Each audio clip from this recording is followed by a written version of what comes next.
Feeling a bit tropical today, so we're going to make the key lime pound cake. First knew about key lime pound cake when I went to Hilton Head and I got one at a bakery.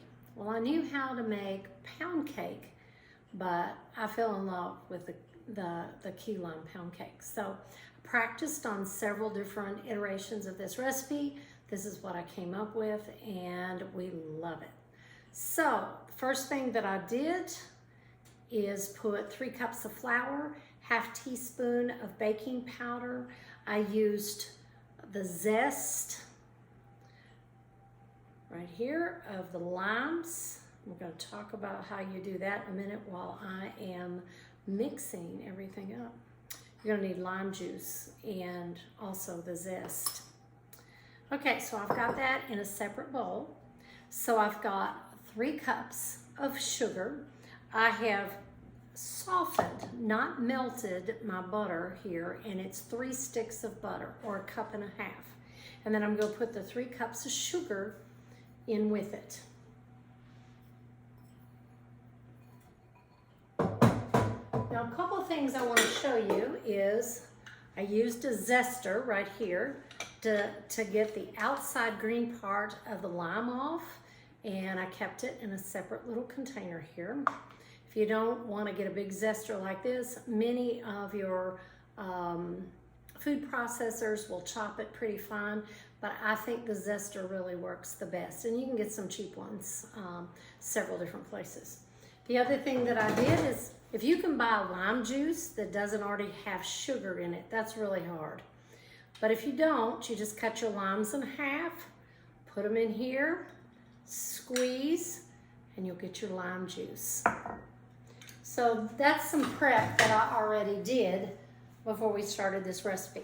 Okay, I'm just gonna cream the sugar and butter together. It doesn't take long because that butter is softened. This is not a hard recipe, it's just gathering everything.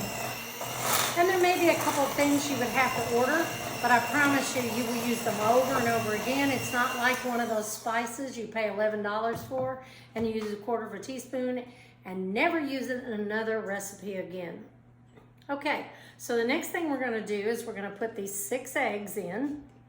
And if you remember, you watch my other videos, you know that I'm brave. I don't put them in another container. I just break them right into the mix. One of the reasons I do this is I love cooking. I don't love washing up the dishes. And this way, you have less pans and dishes and bowls to use. Piece of shell got in there. All right. And one more. Pray it's a good egg. Yes. Okay. So we're going to mix that up again.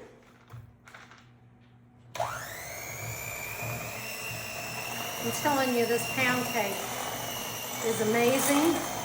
And I top it with a key lime buttercream. I don't use the cream cheese that a lot of people put on it. Cream cheese is not shelf stable, which means it can't sit out on the counter. So I use buttercream, and I really like the buttercream better.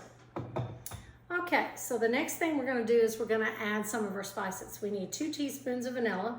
Luckily, I got another bottle. I use a lot of this pure vanilla, 2 teaspoons.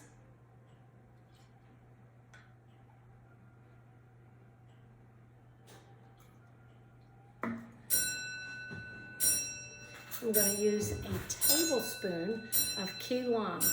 Now, I recommend you getting the key lime. You're going to use it a lot of other times, especially in the summer. You're going to want to make this recipe more than once, and so you're going to need this key lime extract. This one just happens to be Olive Nation, but look for those that have a high rating because then they won't have that aftertaste. This one is Olive Nation, and I think I just got it on that site that brings a lot of boxes to your house, or brings a lot of boxes to my house anyway. So 1 tablespoon, the key lime extract.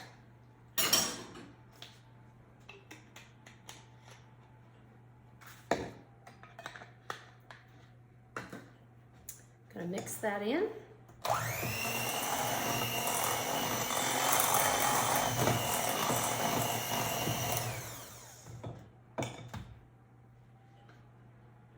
I'm gonna take a 1/4 cup of lime juice and put that in. I have a 1/2 cup of sour cream.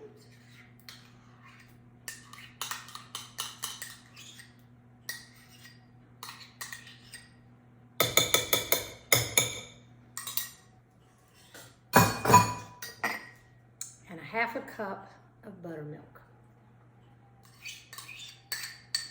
You can already tell by the ingredients it's going to be really, really good. And it's also going to be very moist.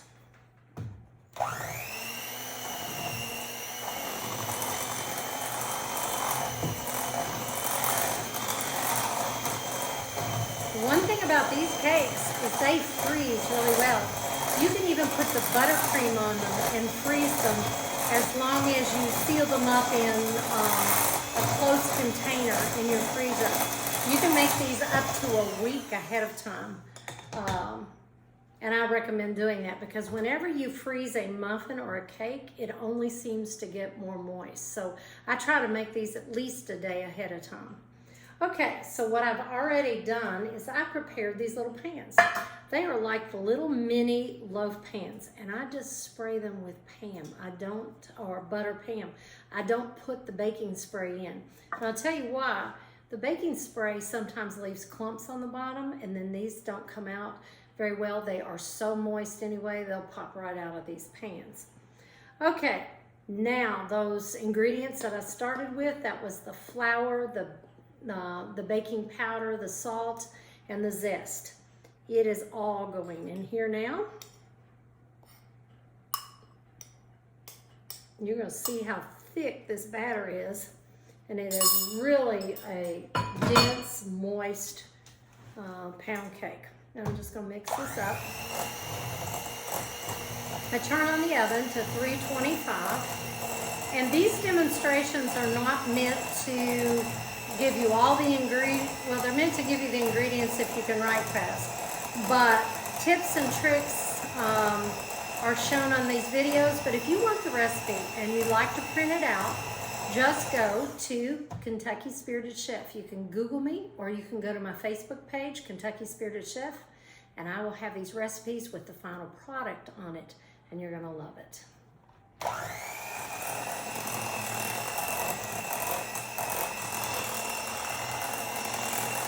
Almost there.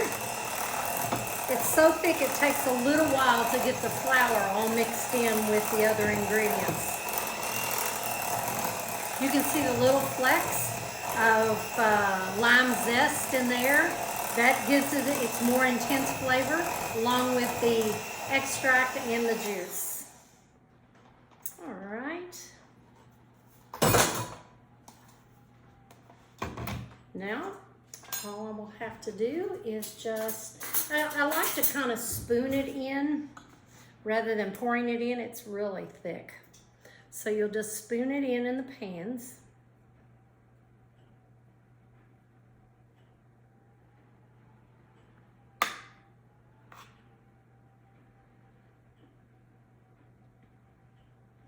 And these, the reason I like these, this size little loaf pan rather than the big loaf pan.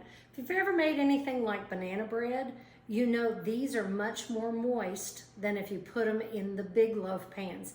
The outside gets done, and then the inside is about half done. So they don't come out as well. But if you put them in these little loaf pans and then freeze them and ice them, you're gonna love the outcome. Hope you enjoyed this recipe. Once again, you can Google me on Kentucky Spirited Chef, or you can find me on Facebook under Kentucky Spirited Chef.